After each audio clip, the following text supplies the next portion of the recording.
More than 18,000 unaccompanied migrant children crossed the U.S. border last month. Children often cross the border alone, hoping their families will be allowed to join them later on.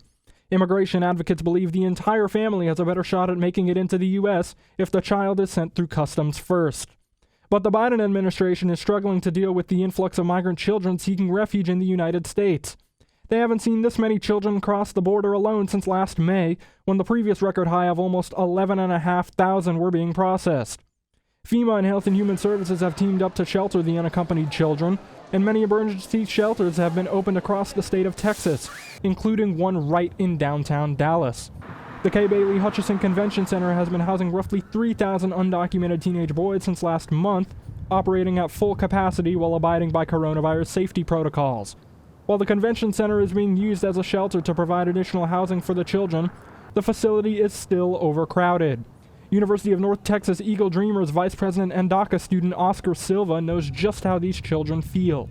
I can only imagine for a child it's even worse. This could be like traumatic, and I can't imagine how terrible it must be to just be separated by the government. Many immigration rights activists believe the surplus in unaccompanied migrant children is a direct result of President Joe Biden's immigration policies, which do not expel unaccompanied children. Because many have been in the waiting list 20, 15 years.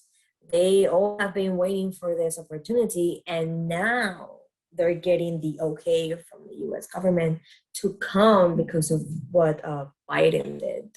Although the future may look grim for thousands of unaccompanied children, there are numerous organizations in the DFW Metroplex providing support and assistance for them. Dallas law firm Herrera and Vera Attorneys at Law is representing many families of those sheltered at the Kay Bailey Hutchison Convention Center.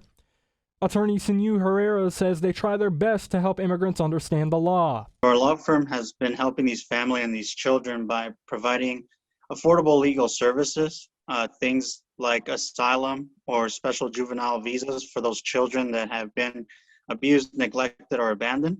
So we do our best to explain the complexity of the immigration system. Leaders of the Dallas League of United Latin American Citizens have been looking for volunteers to help assist children at the Kay Bailey Hutchison Convention Center and are calling for the children to receive temporary legal status. So we want to make sure that we try to get as many volunteers into the pipeline and ready to support the efforts that are being done by the federal government, by our other coordinating organizations. President Reagan saw fit to offer temporary protective status to these individuals who came, and they've contributed so much to our community, to our society here in the U.S. since then. But what that does is it kind of makes a process that you can expedite a little bit and get the young people who are there processed quicker. President Biden is trying to establish programs that allow immigrants to apply for refugee status in the United States and is pushing for $4 billion to help the Central American countries the children are fleeing from. The Kay Bailey Hutchison Convention Center will continue to house migrant children for up to 90 days. Immigration officials are hardly letting the media into these makeshift shelters to capture footage and report on the border surge.